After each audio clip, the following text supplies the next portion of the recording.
ఏమిటి విచిత్రం? చరిత్రలో జరగని సంఘటన. అతి పవిత్రమైన సింహాసనం మీద అంత హీనంగా ప్రవర్తించాడు. రాజు దైవాంశ సంభూతుడనే మాట మరచి ఒక సామాన్యునిలా మెలిగాడు. వాడు నిజంగా జయంతి కాడని నా అనుమానం. అనుమానం ఏమిటి ప్రభు? ఆనాటి శ్రీరామచంద్రుడు శిబి కర్ణుడు అతనిలో కనిపించారు. అలా నటించాడు. లేకపోతే ఈ కరుణేమిటి, ఈ దయేమిటి, ఈ కోతలేమిటి? కనకపు సింహాసనమునా. ప్రభు, వాడిలో రాతరక్తం లేనట్టుంది. ఉంటే నిండు కొలువులో కోరి నా చేత కొరడా దెబ్బలు తింటాడా? ఏమిటో అంత అయోమయంగా ఉంది. ఆ ముసలి నక్క మంత్రి కూడా ఏమీ తొణకలేదు. దళపతి, వాళ్ళిద్దరి మీద ఒక కన్ను వేసి ఉంచండి. చిత్తం. అన్ని జాగ్రత్తలు నేను తీసుకుంటాను. బాగుంది, చాలా బాగుంది. కానీ మామూలుగా మారు వేషంలో మహామంత్రిని నీరలా వెంటాడుతూ ఎప్పటికప్పుడు వచ్చి మాకు వేగు తెలియజేస్తుంది.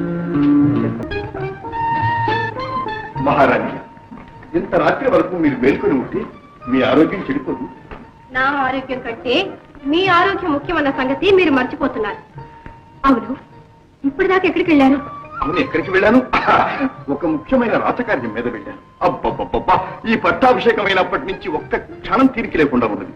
ఎన్ని రాజకార్యాలు, ఎన్ని వ్యవహారాలు. అవునవును, అందులో కట్టుకున్న భార్యను నిర్లక్ష్యం చేయడం కూడా ఒకటి అనుకుంటాను. మహారాణి, ఏమిటా వచ్చేది మాట? మీరు నా కోపం తెప్పిస్తున్నారు. క్షమించండి, పొరపాటైంది. ఇంకెప్పుడు ఏమీ అనదు. రండి. విసిగించకండి. అబ్బబ్బబ్బబ్బా, తల పగిలిపోతుంది. చల్లగా ఉందా? పన్నీరు చల్లనా? కడతలు రాయినా? మీరు వెళ్ళండి, దాని అంతా తగ్గిపోతుంది. నిజమైన తల్లపి అయితేగా. ఏమిటి? నేనే అబద్ధం ఆడుతున్నాను. అయితే మా మాటల మీద మీకు నమ్మకం పోయిందన్నమాట. అబ్బా, శ్రీవారికి కోపం వచ్చినట్టుందే. క్షమించండి.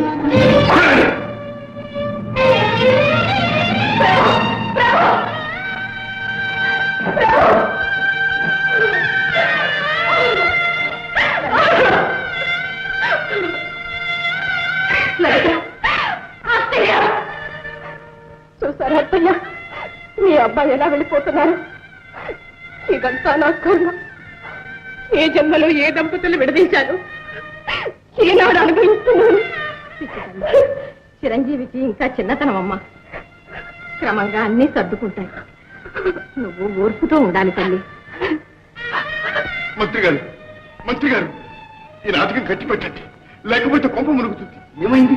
ఎవరికైనా అనుమానం కలిగిందా? ఇంకా అనుమానం పట్టారేమో. ఆలస్యం అయితే గుట్టు బయటపడుతుంది. ఇప్పటికే నేను కత్తి మీద సాగు చేస్తున్నాను. రాకుమారి బాధ చూడలేకుండా ఉన్నాను. ఆ పతివ్రత నా మూలకంగా నరకేతను అనుభవిస్తుంది. మీరు నన్ను ఇక్కడ ఉంచారంటే నా కడుపు చెరువు నిజం చెప్పేయాల్సి వస్తుంది. రాజా, నా మాట వినండి మంత్రి గారు. మహారాణికి రాకుమారికి అనుమానం కలక ముందే మనం మేలుకోవాలి. ఒక వంక ప్రతాప్ కూడా నన్ను వేసుకున్నా కనిపెడుతూనే ఉన్నాడు. ఎందుకైనా మంచిది, యువరాజును వెంటనే ఇక్కడ జరిపించగలిగితే బ్రతికిపోతాం. నిజమే, కానీ యువరాజా వారిని కదిలించరాదంటున్నాడే వైద్యుడు. ఎప్పుడో నాకు వెళ్ళినది, లేకపోతే ప్రమాదం తప్ప. సరే, వెళ్తాను.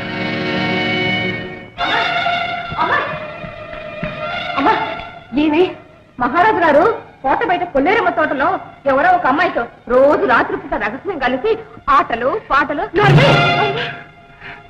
ప్రభువుల వారి మీద చాడీలు చెప్పే ఉద్యోగం నీకెవరిచ్చారు? ఇంకెక్కడన్నా ఈ మాట జారావా దేవుడి మన చేస్తాను. జాగ్రత్త.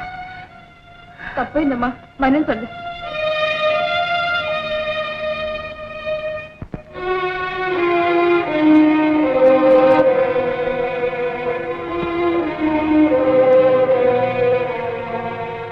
శాస్త్రంలో ఉన్న ప్రక్రియలన్నీ చేస్తున్నారు.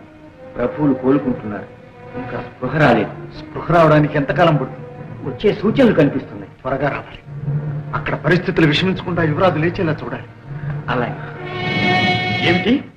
ఆ ముసలి నక్క మహామంత్రి చిత్రదుర్గం వెళ్ళొచ్చాడా? అవును ప్రభు, వెంటాడి చూసి వచ్చాడు. ఎందుకు వెళ్ళుంటాడా?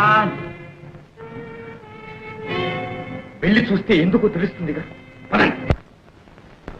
ఎంత చక్కని వాడు, ఎన్ని నేర్చిన వాడు.